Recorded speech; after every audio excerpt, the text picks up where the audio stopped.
On la traitait de sauvage, on elle avait enchaîné et on avait failli la vendre comme du bétail. Mais un homme a su voir au-delà des apparences, et tout a changé. Qu'est-ce qui pouvait pousser un homme en deuil à ouvrir son cœur à une enfant issue d'un monde si différent du sien? Et pourquoi elle a-t-elle choisi, lui, alors que personne d'autre ne lui avait émoigné la moindre bonté? Ce haine n'est pas seulement une histoire de survie. C'est le récit de la création improbable d'une famille qui a défié les lois de son temps. Dans les terres arides aux confins de la vallée du Saint-Laurent, en 1875, la petite Kaya, 8 ans, se cachait parmi les buissons des Armoises, regardant la fumée élevée de son village natal. L'attaque avait eu lieu à aube, colons et soldats frappant sans sommation. Sa mère, avait poussé dans les fourrés en lui murmurant désespérément de courir sans se retourner. Tremblante et seule, Kaya avait pu que regarder les dernières braises de son monde se consumer. 3 jours plus tard, déshydratée et affamée, elle fut découverte par des marchands itinérants qui virent une opportunité dans son malheur. On a mis la main sur une petite sauvageonne, ricana un des eux en ligotant brutalement ses poignets fragiles. Les pensionnats paient bon prix pour civiliser ceux de sa race. À Saint-Roch, Thomas Vasseur parcourait l'épicerie générale sans grand intérêt. À 42 ans, la vie de cet ingénieur ferroviaire était devenue une routine vide de sens depuis la perte de sa femme, Sophie, emportée par la tuberculose 2 ans plus tôt. Sa maison sans enfant résonnait de silence chaque soir lorsqu'il rentrait du travail.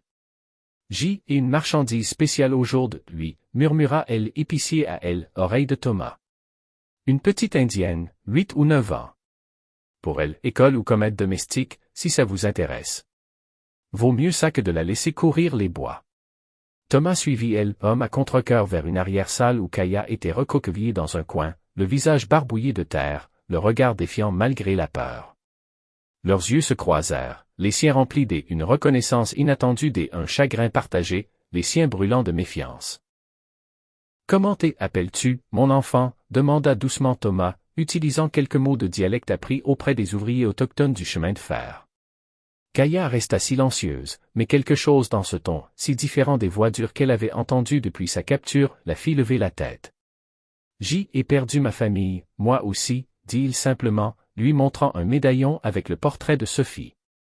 Être seul, ça fait plus mal que tout le reste. L'épicier interrompit avec impatience. 50 piastres et elle est à vous.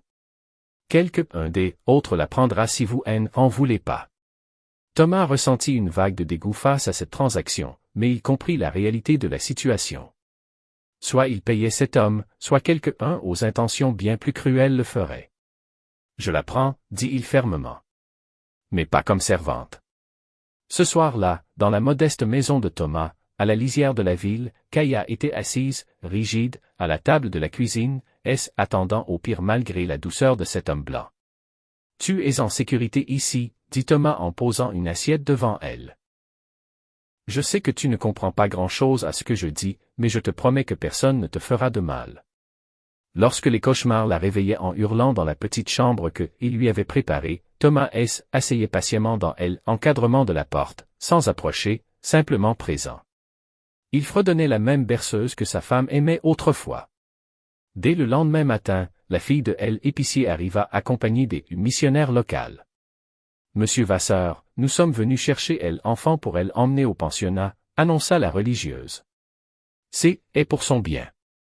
Ils ont besoin d'une discipline chrétienne pour se débarrasser de leurs mœurs sauvages. » Thomas se planta fermement dans l'embrasure de sa porte. Elle ira nulle part. J ai déposé les papiers de tutelle auprès du juge Leclerc. Elle reste avec moi. Les femmes repartirent, offensées, propageant dans toute la ville des rumeurs sur le veuf et sa pupille, sauvage. L'après-midi même, Thomas rapporta un livre de vocabulaire bilingue.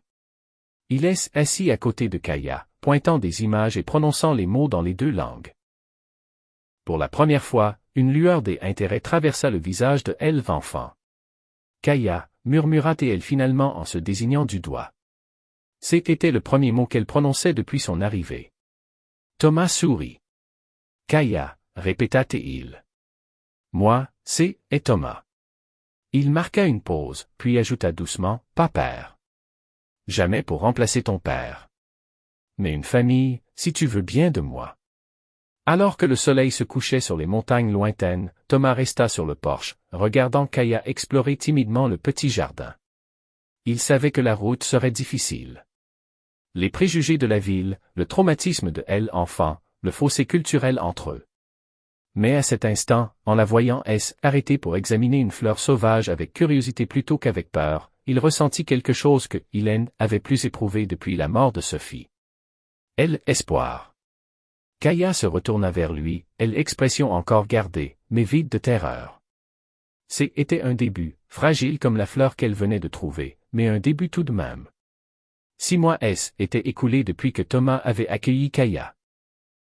L'hiver était installé sur la région, apportant des vents glaciaux qui faisaient trembler les vitres de leur petite maison.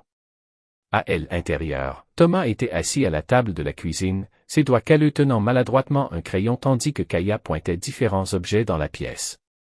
Chaise, dit-elle en français, son accent encore prononcé, mais son vocabulaire enrichissant chaque jour.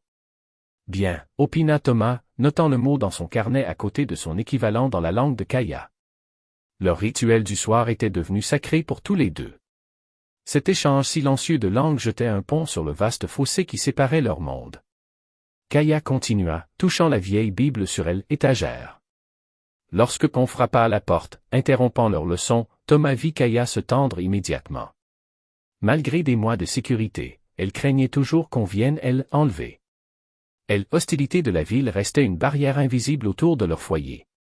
Bonsoir, Vasseur, grogna le shérif Dumont lorsque Thomas ouvrit la porte. Le conseil scolaire demande encore pourquoi cette petite indienne n'est pas inscrite. Les dames de la paroisse en font toute une histoire. Thomas se redressa. Kaya apprend très bien ici, avec moi. Le shérif jeta un coup d'œil par-dessus son épaule vers Kaya, qui observait avec méfiance depuis l'encadrement de la cuisine. Les gens jasent, Vasseur. Un homme vivant seul avec une enfant qui n'est pas la sienne. Une indienne, en plus. Que il jase, répondit Thomas d'une voix égale. Le juge Leclerc a approuvé ma tutelle. Après le départ du shérif, Thomas trouva Kaya serrant contre elle le petit cheval de bois qu'il avait sculpté pour son anniversaire, une date estimée, puisque elle ne se souvenait pas du jour exact de sa naissance. Pas d'école, demanda-t-elle doucement. Thomas agenouilla près d'elle. Seulement si tu le veux. Il avait vu les pensionnats, vu comment ils dépouillaient les enfants de leur langue, de leurs coutumes, de leur identité même. Kaya secoua fermement la tête. Apprendre ici. Avec toi. Le lendemain matin apporta son lot d'épreuves. Alors qu'il marchait vers l'épicerie générale pour se ravitailler, Madame Hébert, la femme du banquier, traversa la rue pour les éviter, tirant sa jeune fille par le bras tout en chuchotant des avertissements sur enfant sauvage. Bien que le français de Kaya ne fût pas parfait, elle en comprenait assez pour tressaillir aux mots de la femme. Leur peur en dit plus sur eux que sur toi, dit doucement Thomas en pressant sa petite main dans la sienne. À l'intérieur du magasin, le nouveau gérant, qui avait remplacé l'homme qui avait jadis tenté de vendre Kaya, les observait nerveusement, mais accepta l'argent de Thomas pour la farine et les haricots sans commentaire.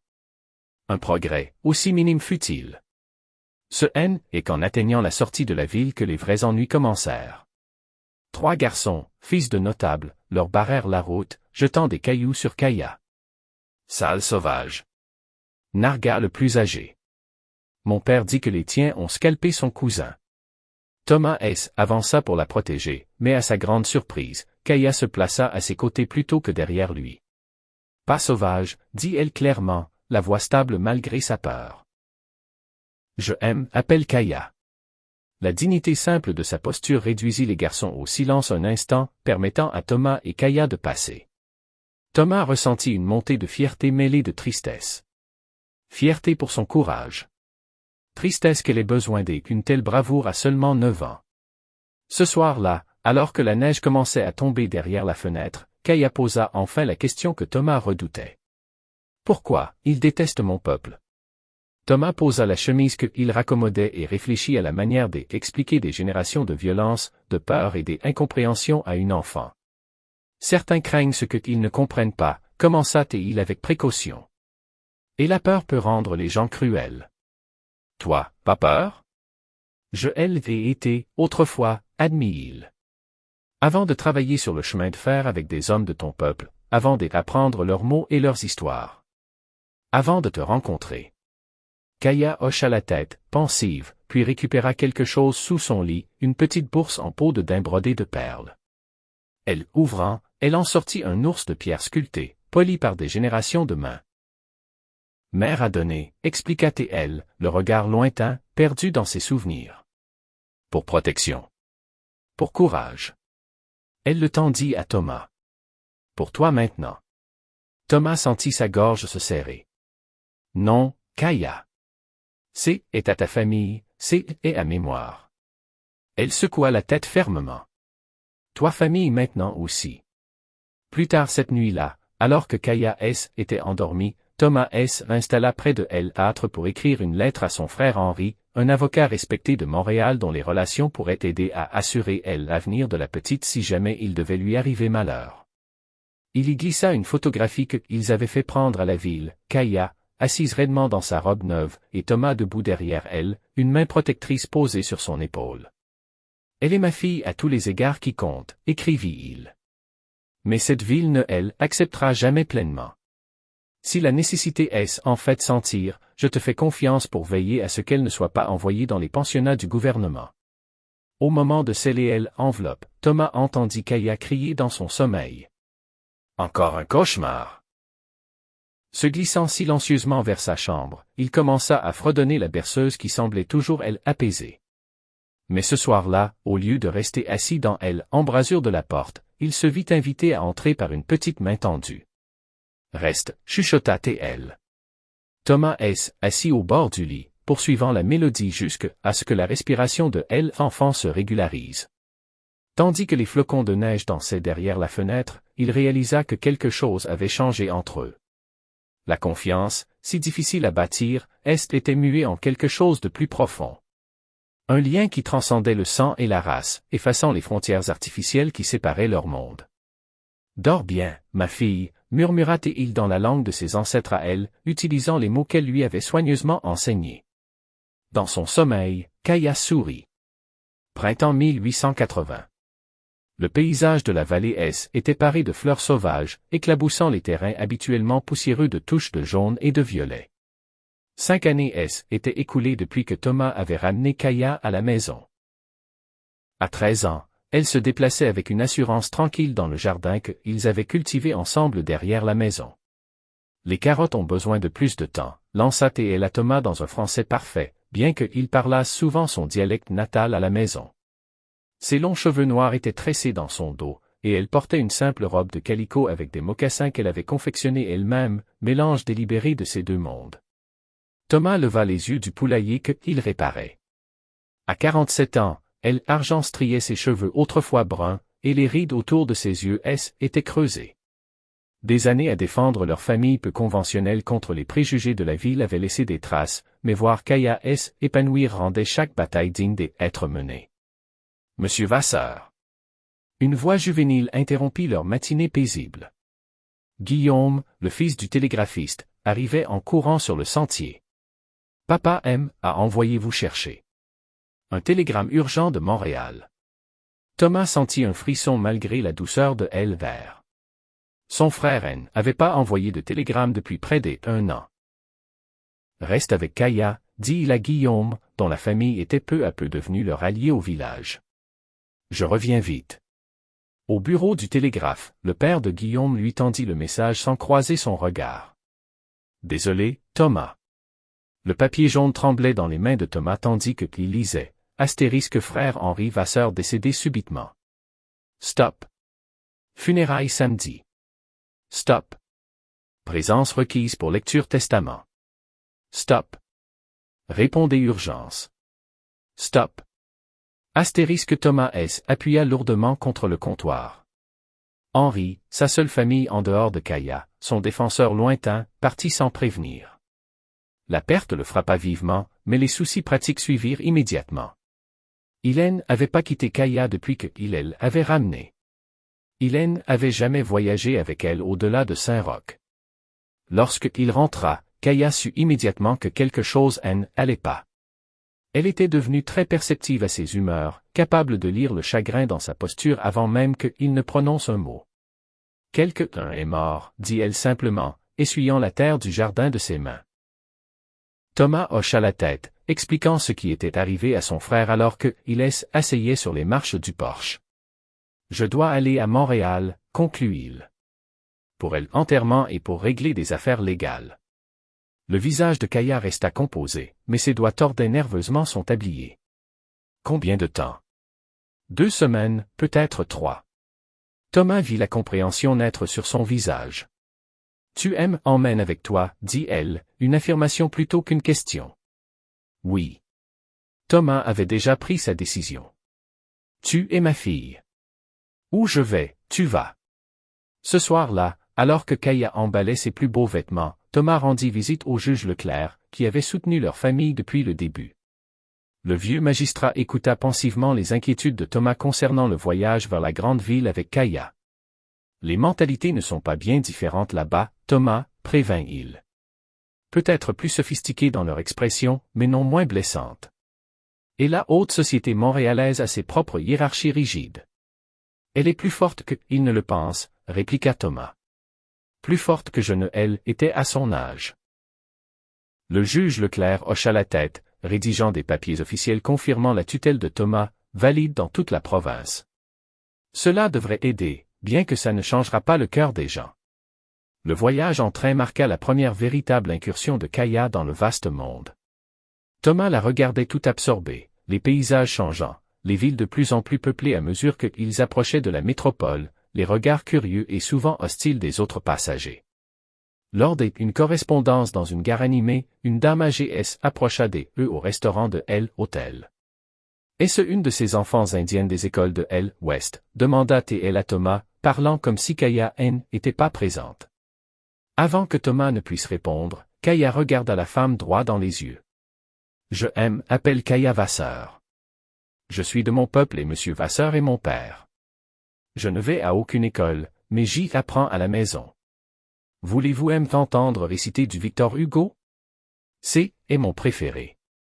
L'expression stupéfaite de la femme aurait été comique si le préjugé derrière sa question avait pas été si douloureux.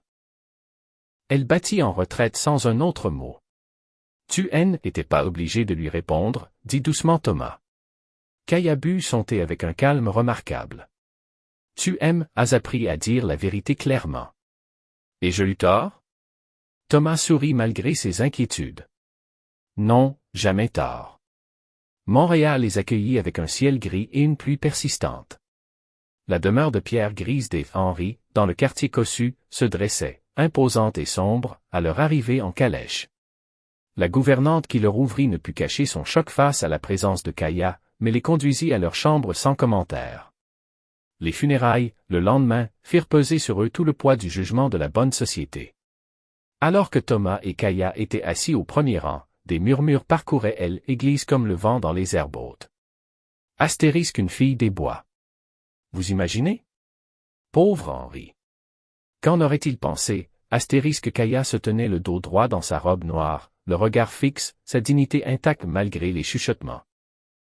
Lorsque la main de Thomas trembla légèrement durant l'éloge funèbre, elle glissa la sienne, plus petite, dans celle de son père, offrant la force qu'il lui avait si souvent prodiguée. La lecture du testament, le jour suivant, apporta une autre épreuve. L'avocat des Henry, maître Charbonneau, demanda à parler à Thomas seul, excluant délibérément Kaya. Elle reste, insista Thomas. Les lèvres de l'avocat amincirent de désapprobation, mais il poursuivit. Monsieur Henri Vasseur a légué l'intégralité de son domaine, y compris cette maison et des investissements considérables, à son frère, Thomas Vasseur. Thomas hocha la tête, peu surpris. Ce qui suivit, cependant, le prit au dépourvu. Il y a un codicile, ajouté à contre-cœur l'année dernière. Il stipule que si vous, Thomas Vasseur, maintenez votre tutelle de enfant autochtone jusqu'à sa majorité à 18 ans, un fonds supplémentaire de 5 000 $ sera établi en son nom pour son éducation ou des autres desseins. Le visage de Kaya resta impassible, mais Thomas vit ses mains se serrer légèrement sur ses genoux.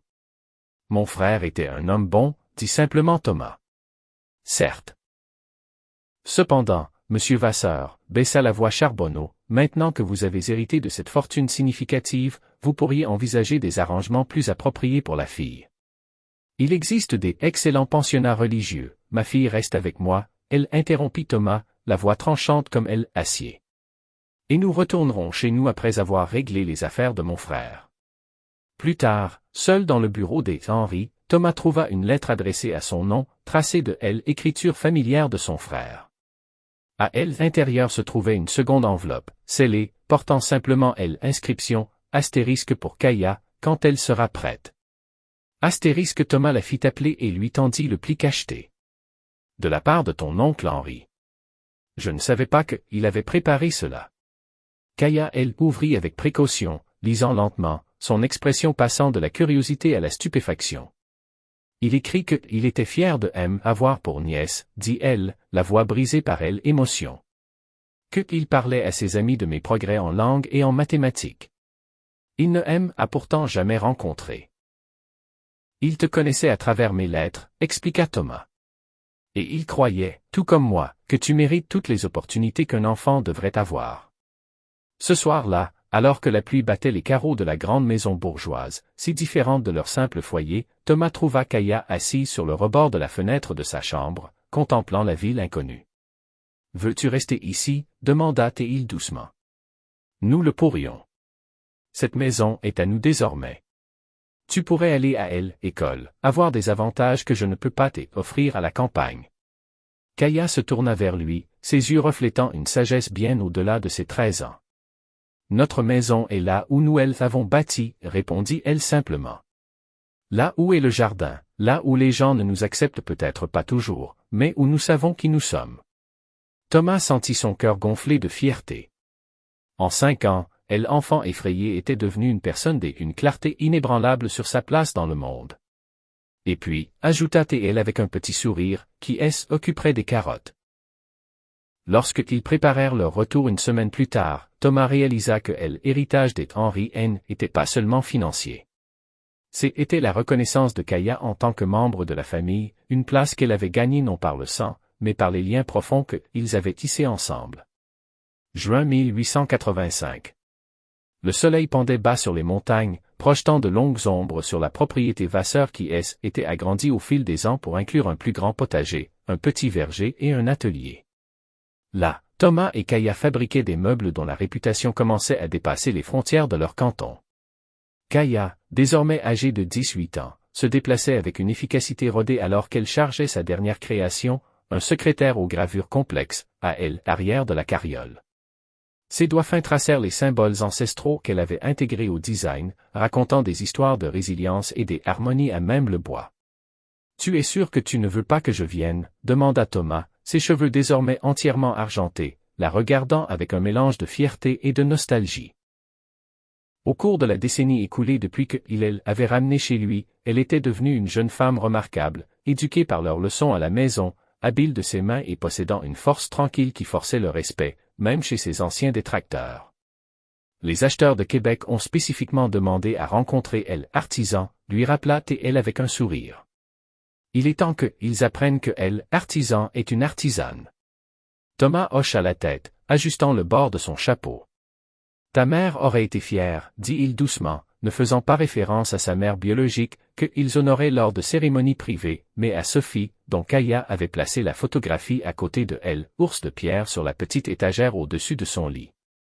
Elles le seraient toutes les deux, répondit Kaya en étreignant avant de grimper sur le siège du conducteur.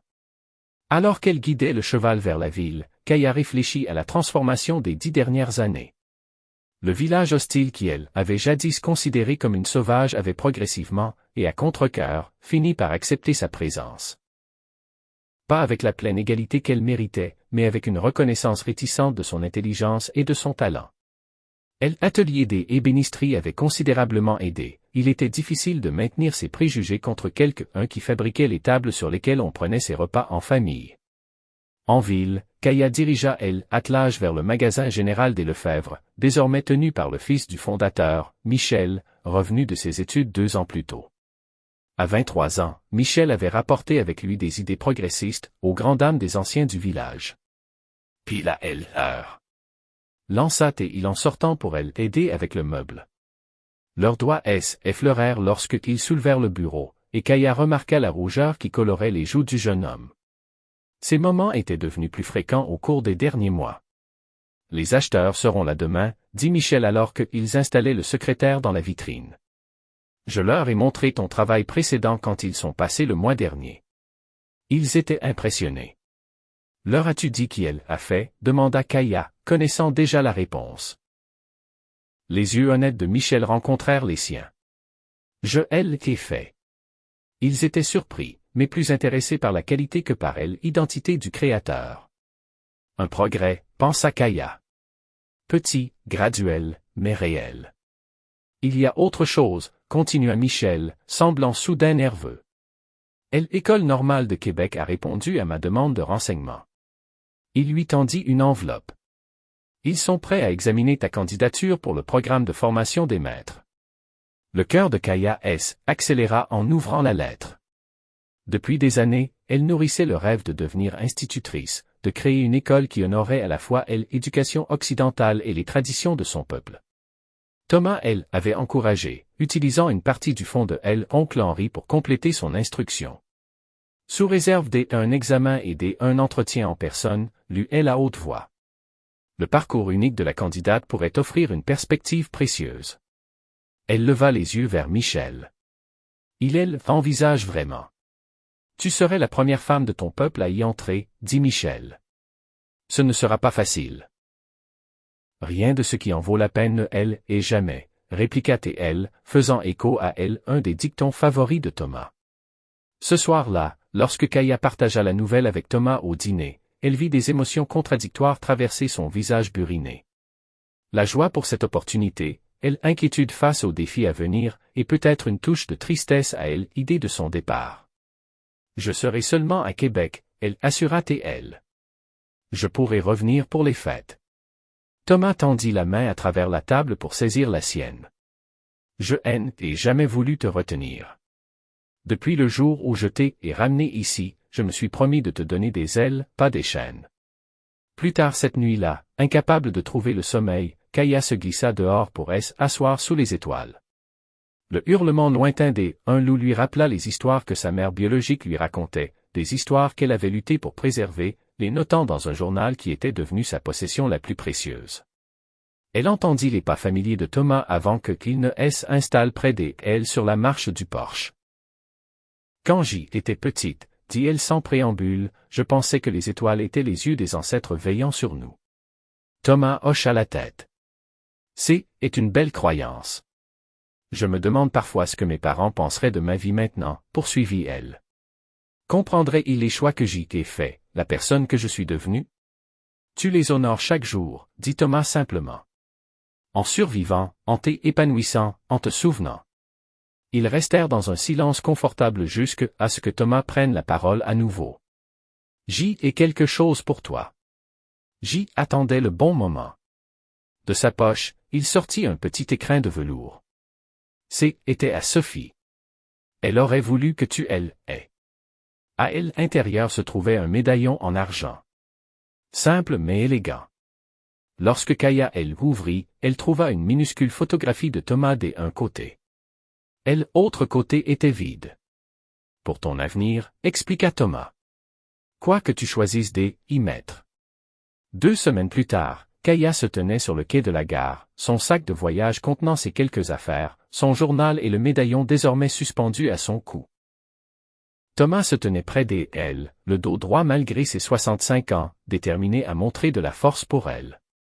L'examinateur du collège t'attendra, lui rappela T.il. La lettre de recommandation du juge Leclerc est dans ta valise, et la famille de Michel passera me voir, alors ne t'inquiète pas. Kaya sourit à sa tentative de la rassurer, alors qu'elle savait que c'était lui qui luttait contre leur première séparation significative en 10 ans. Au coup de sifflet du train, elle étreignit fort. Tu aimes à sauver, murmura T.L. Pas juste ma vie, mais mon esprit. Thomas secoua la tête, la voix rauque d'émotion. Non, Kaya. Nous nous sommes sauvés mutuellement. Le contrôleur appela les derniers passagers, et Kaya se dirigea à contre-cœur vers le wagon. Sur la marche, elle se retourna. Père, dit elle, utilisant le terme qu'elle avait soigneusement évité pendant des années, sachant ce qu'il signifierait pour lui. Je te rendrai fier. Les yeux de Thomas brillèrent. Tu as déjà fait, ma fille. Chaque jour. Alors que le train s'éloignait, Kaya regarda la silhouette de Thomas devenir plus petite, se tenant toujours droit sur le quai, la main levée en guise d'adieu. Elle toucha le médaillon à sa gorge, sentant le poids de son passé et de son avenir dans le boîtier des argents. Elle pensa à elle, enfant effrayée qu'elle avait été, à la femme qu'elle était devenue et au voyage qui elle attendait encore. Il y aurait des obstacles. Les préjugés ne disparaissaient pas du jour au lendemain, et la voie qu'elle avait choisie la mettrait au défi d'une manière qu'elle ne pouvait pas encore imaginer. Mais elle emportait avec elle la force de deux cultures, l'amour de deux familles et la conviction inébranlable que Thomas lui avait inculquée, que des ponts pouvaient être bâtis au-dessus des fossés les plus profonds, que la famille se définissait par l'amour plutôt que par le sang, et que même les connexions les plus improbables pouvaient devenir les plus sacrées. Alors que le train prenait un virage et que la gare disparaissait de sa vue, Kaya ouvrit son journal et commença à écrire. Pas sur le passé cette fois, mais sur l'avenir qu'elle avait intention de créer. Un avenir où les enfants comme elle ne seraient pas traités de sauvages, ne seraient pas vendus comme des marchandises, et n'auraient pas à choisir entre leur héritage et leurs rêves. C'était un avenir qui avait semblé impossible 10 ans plus tôt, lorsque un veuf en deuil avait regardé dans les yeux d'une petite fille traumatisée et reconnu une âme sœur. Ensemble, ils avaient transformé l'impossible en inévitable, un jour à la fois. Et tandis que les paysages de la vallée défilaient derrière la fenêtre, Kaya Vasseur, fille de son peuple, fille de Thomas, étudiante, artisane et future enseignante, sourit aux possibilités infinies qui s'ouvraient devant elle.